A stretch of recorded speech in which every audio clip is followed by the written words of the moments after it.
You know, if I walked up to most of you on the street and I said to you, did you know that Jack Kirby and Wally Wood got together in the 1950s and did a newspaper strip about space? You would say, what? Well, that's exactly what I'm telling you. They did do that. And it was a pretty short-lived run, but it's a pretty epic run. Let's not waste any more time talking on the intro. Let's get into the book. All right, let's get into this here. So what we're going to do today, you know what we're going to do? I'll tell you what we're going to do.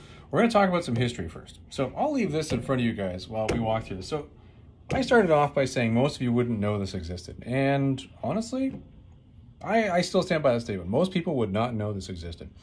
This is a pretty short run of syndicated material that was put out, written by Jack Kirby and Dave Wood, with a little bit of assistance by Dave's brother Dick, and inked by Wally Wood and Dick Ayers. Now, what's interesting about this is the book, and this was sort of a fluke. Jack Kirby, and if you guys are wondering where I'm getting the material from this, well, it comes from two sources. First of all, from what I've read online, but secondly, from actually this, Jack Kirby, The Epic Life, The King of Comics, and Kirby and Lee's Stuff Set.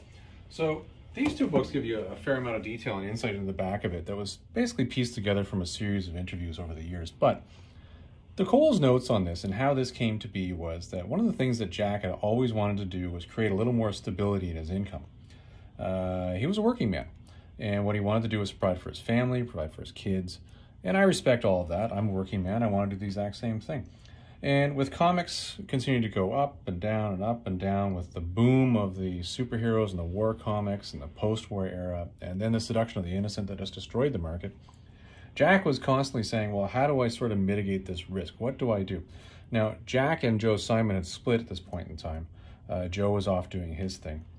I don't think there was any animosity in that split. I think they just went off to do separate things. And Jack was working at DC and just picking up work with basically the Challengers of the Unknown and just doing little filler pieces there. But again, trying to make it be. Well, while he was doing that, what happened was, and I believe he was the editor at the time, was Jack Schiff. Let me just double check here. I want to make sure I got this name right here. I don't want to be saying anything. It was in fact Jack Schiff. So there you go. So Jack Schiff was the guy over at DC that Jack Kirby was working for.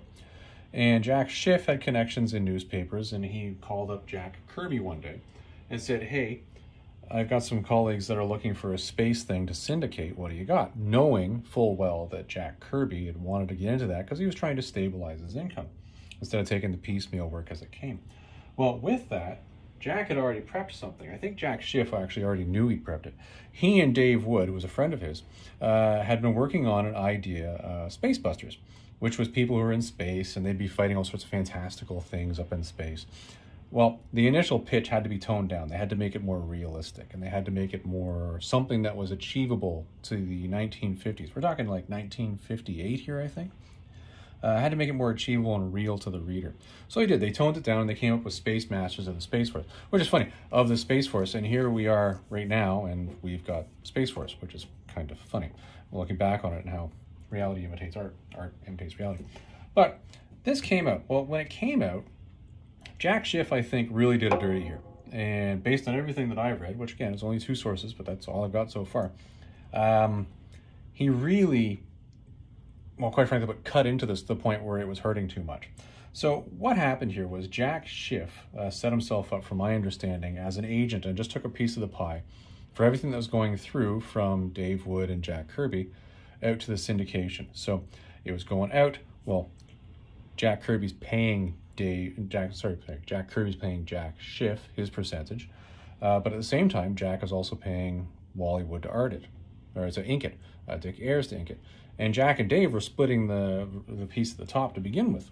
So Jack Schiff is just sitting here taking money basically for doing nothing other than, I guess, setting it up front. So the whole thing came about to the point where the costs were getting to the underground point for Jack Kirby. Jack Kirby was literally losing money producing this. And at the same time, Jack Schiff, who was the editor at DC, is turning around saying, well, you know what, I actually want a bigger piece of the spread now. This 4% that we initially talked about isn't good enough. I want more. Well, that's the point where Jack Kirby said, this is ridiculous. Like, I don't like this, and I'm out. Well, and I'll say this, Jack Kirby's impression of this is that if he didn't sign that initial contract agreeing to the 4%, that he would have been cut from DC work permanently, just based on the threatening language that was used by Jack Schiff at the time. Well, unfortunately, the courts later on didn't agree with that. Because I'll tell you, after Jack Kirby stopped paying Jack Schiff, obviously he sued him. It went to court, and the court supported Jack Schiff's statement that no, Jack Kirby had to pay him the percentage. Didn't matter that Jack Kirby was underwater on it. Didn't matter any of the stuff where Jack was saying I was coerced into it for threat of loss of my other livelihood. None of that mattered.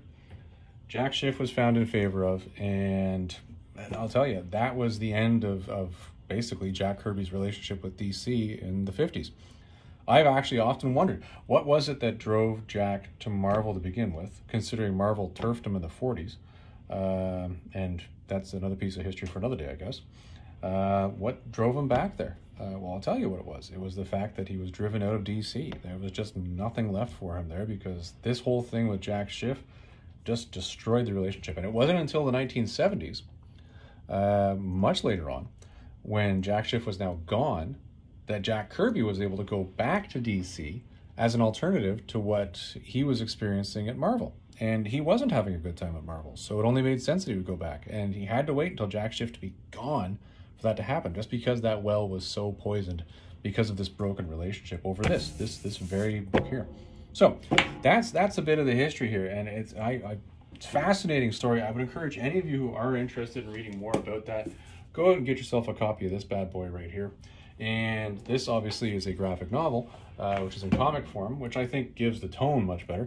But if you want to get more detail on actually the day-to-day, here's what happened, based off of the interviews and the quotes that come out of it, there's a fair amount of it in here, which is actually a Kirby and Lee book, but it's funny that it's spoken to in that as well. So anyway, so I would encourage you to get that. So this, however, let's talk about this. What can I tell you about this book? I'll tell you, this book blends a lot of my favorite things. It blends space. I'm crazy about space. It blends comics and newspaper strips. I have a fair number of books that are reprints of newspaper strips because I find them fascinating that this was literally how the majority of adult America was amusing itself. It has Wally Wood in it, and then you got Jack Kirby on top of all that. I think I already said Jack Kirby. Never mind that now. But it combines all those things, and it does it in such a fantastic way. America was losing the space race at this point in time.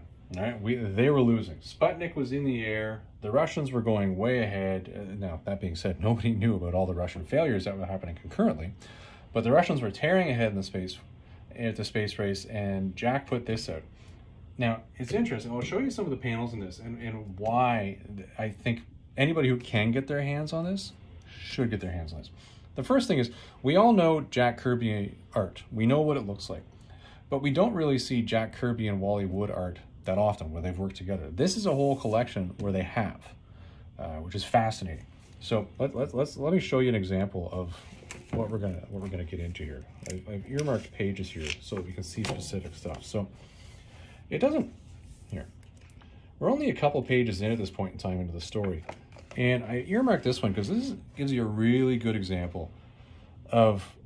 Here you got this giant Jack Kirby is over the top when it comes to hands, feet, like the action just seems to jump out of the page.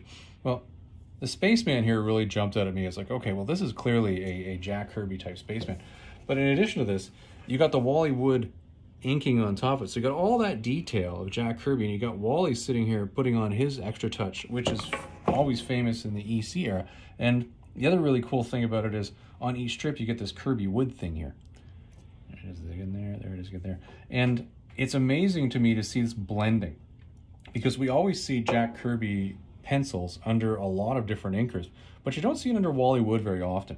And one of the critiques that we've often heard is that there are a lot of inkers out there that have really destroyed Jack Kirby's work over the years. Sip of coffee there. But what I find fascinating is Wally seems to draw out a lot of Jack's stuff. It brings it out of the page a little more. It's unfortunate that a lot of these strips have somewhat broken down over the years. Like, you don't really get a good image here. And I think this is part of, well, quite frankly put, this stuff being newspaper strips and probably not having that good of original material to reprint the book out of. So that was a good one because I thought it gave you a good picture of Jack Kirby. This one, however, I think Wally had a lot more to do with this. As many of us are aware, Wally has a fairly, let's just call it a colorful artistic style and a colorful artistic career, going from both blue stuff to mainstream stuff. One of the things that in the 1950s, I think, really propelled him forward was the way he drew women. A lot of people loved what we're going to call the Thunder Agents because of the women that he drew within that. The Thunder Agents, what was the Iron Maiden, I think, was the main villain in Dynamo there. Well, I'm going to point to this panel, and some of you are going to say to me, well, Tennessee fans, how does, and then let's just get a little closer here and get a good look there. This is clearly Wally Wood. This screams Wally Wood.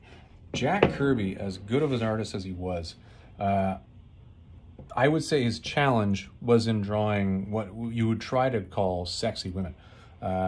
He did a great job. Great job with action, but I do think his women were somewhat blocky the way he drew them. This is Wally taking hold of it, and Wally doing a really good job with it. And that's where you start to see this art. And look at the tone of the page. You don't see a lot of empty space here. Wally is not known for empty space, nor is Jack. So it continues to come along that way. Really interesting stuff in that way. I picked this one out again. We're seeing more of the classic Wally Wood style art. We're looking at space. I like the spaceship that was down here. That's pretty cool.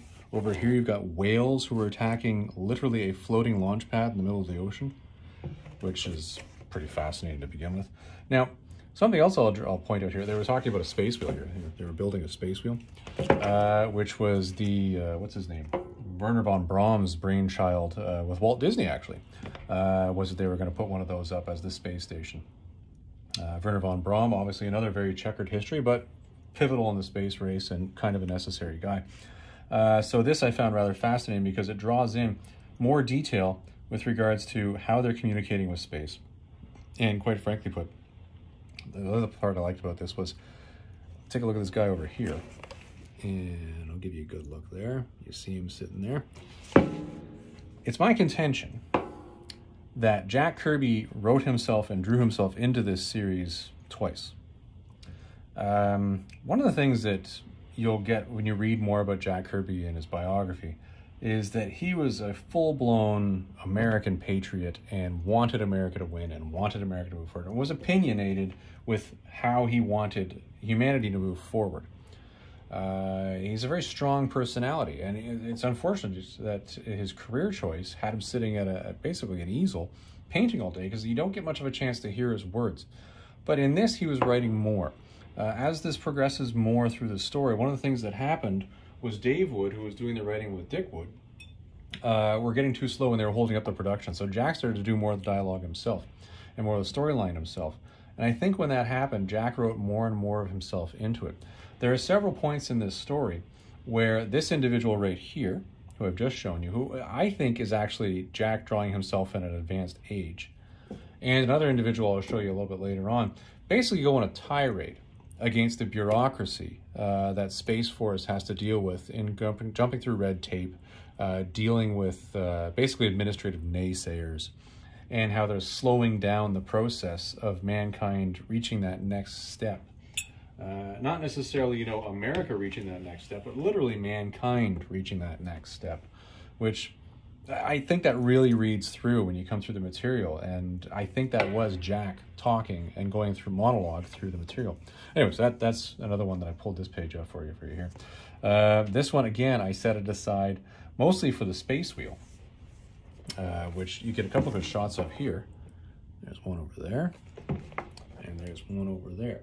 That's America's space station, literally. And what's fascinating about it in this is that Jack's vision, which is so interesting because you're talking about a vision of 1958 here, 1958 and 1959, where his vision of how we're going back to space, back and forth to space, is Saturn V rockets. It's us dropping boosters like crazy. And I'll tell you, this whole story, Space Force is literally going up and down into the space on a regular basis. Like, it seemed to me from the tone of this that they were going weekly.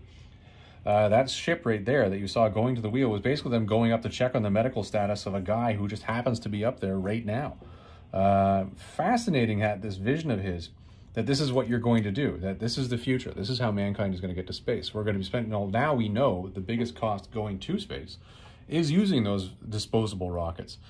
This is why SpaceX, Tesla, and what's the other one that Tesla's competing with right now? The other guy who's doing it is launching the heavy thing. Anyway, it doesn't matter. Which is owned by Lockheed Martin and another company. Don't remember right now. Anyways, they're using reusable rockets. They've discovered that reusable rockets are actually the way to go. That's how to get to space because it's that much cheaper. Back then, that sort of an idea wasn't even something on our radar. We were contemplating space planes, which would launch basically off of the belly of a bomber, or we were just using Saturn V to just shoot capsules up all the time. Fascinating that mindset was still going back then, but when you think about it, 20 years ago, we were still thinking the exact same thing. So, yeah, just a neat thing. Anyways, getting back here, the other thing I wanted to show you, and I'm going to talk to this as well, is we're going to get to that comment I made about Jack drawing himself into the book. Now, you'll look at this image over here, and you'll say, well, Tennessee Fats, that does not look like that, or that, or that, or that, or that older guy. Well, that's just one image. If you've seen a lot of images of Jack Kirby, I'm sorry, but this guy right here, and you never look down the barrel of a gun, this guy right here, spot on. Spot on. And I am convinced that this is Jack writing himself into the story. And this is where you get to see a little bit more of the individual that was Jack. This individual here in the story is supposed to be this eccentric scientist who has just disappeared out of Space Force. He's gone off because he's discovered this signal coming from outer space, which, by the way, was aliens communicating through code.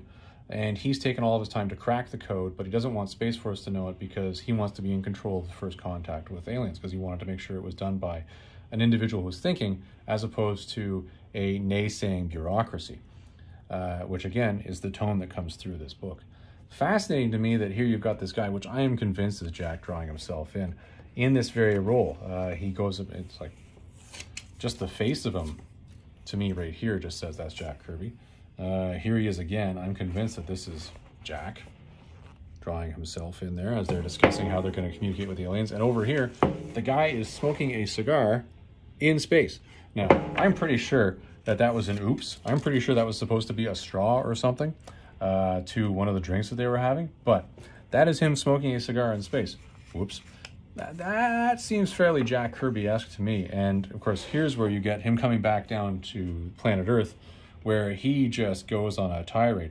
And I'll tell you, when these tirades go on, where I'm convinced, again, Jack is inner monologuing, yelling at the bureaucracy about why we need to do this stuff and what steps we need to take to make sure that we're communicating and we're prepared. Well, I'm convinced this is Jack, and these go on for pages. If you consider one of these being a day, one of these diatribes, and there are 2 of them in here, lasts for a week and a half. It just keeps going. Clearly, Jack was somewhat passionate about this, and clearly Jack wanted us in space, wanted us exploring, and wanted us moving on. Now, it's interesting, and I pointed this one out, and I'll draw this out because this is, again, the rant. But remember earlier I was talking about the lawsuit and how near the end of it, obviously this lawsuit going on, Jack doesn't want to pay Jack Schiff. Less work is going into this. Can't afford to pay Wally anymore. He's starting to do some of his own inks. Well, you're noticing here that some of so this is as Kirby Wood here. You notice that some of that Kirby Wood stuff starts to disappear over time. And as we get out of more of a space story, which is all based on space, then we get into this dialogue about this almost spy-like espionage where this guy from corporate America is trying to rip off information about basically weather patterns so that he can then become wealthy. And he's manipulating the Space Force to do it. And you see all of these stories going along here where you're seeing more empty space. Remember what I told you earlier when you're looking at less empty space up here at the front? We're talking about really detailed, heavy inking. Well, now you're getting more empty space. And I think this is the point in time where the story was starting to get rushed through. You weren't getting the Wally Wood component within it. And you're starting to see less and less in the inking, and the panels are becoming faster and faster. At the end of the day, this story was actually going rather interesting in that Sky, who's the main character, Sky Masters, that's his name, is basically training his replacement, who's a bit of an idealistic twit. And they're thinking, okay, we solved the problem, and it works out with everybody shaking their hands and they're ready to move forward. And that, unfortunately, is where the strip stops. That's it. It kind of leaves you hanging off there, which is unfortunate because that's the point in time where Jack had lost the lawsuit, and he just said, well, I'm not going to continue producing this if I have to pay that guy. That was the end of it. Really interesting story, really interesting look at things. And I'll tell you, like, for example, take a look. The great panel right there. That is a fantastic Jack Kirby and Wally Wood panel. Look at the detail in that. Look how it's inked. Fantastic stuff. Stuff that you're not going to see unless you go out and find something like this. And I'm glad I did. I would strongly encourage any of you out there, if you're interested in Wally Wood, or if you're interested in Jack Kirby, particularly if you're interested in Jack Kirby, you want to find this. I found this at instocktrades.com. I'm really glad I did. I have never seen it anywhere else. I'm glad I've had a chance to read it. If you're a fan of Wally Wood, I would still say that this is something that you want to read. And you want to look at, because the inking in here is phenomenal for the stuff that Wally did do with Jack. And I'd say this is probably something that should be on your shelf and in your library. If it's not something that's your bailiwick, well, quite frankly put, you're not going to get it, you're not going to understand it, you're not going to see the value in it. If you are interested in sort of comic history, though, and you want to read something that really gives you a sense of, wow, that was, because I'm convinced this is monologue material. This is pure Jack Kirby writing through a lot of this. If you're interested in finding out more about what was going on in that guy's head, this is a book you want to read. This was really interesting and really forceful writing at a lot of points. So everybody, I hope you enjoyed this one. I hope you enjoyed a look at Jack, a look at his walk away from DC, or being walked away from DC in the late 50s. It gives you a bit of a sense as to what happened and why he ended up going to Marvel, and which really launched the Kirby era, or the Marvel era, in the early 1960s, which was the Jack and Lee team. The Kirby and Lee team, which I'm going to put more on Kirby on. But it's a very interesting book, and I hope you've enjoyed this one. Anyways, everybody, we'll see you in the next one. Have a great day.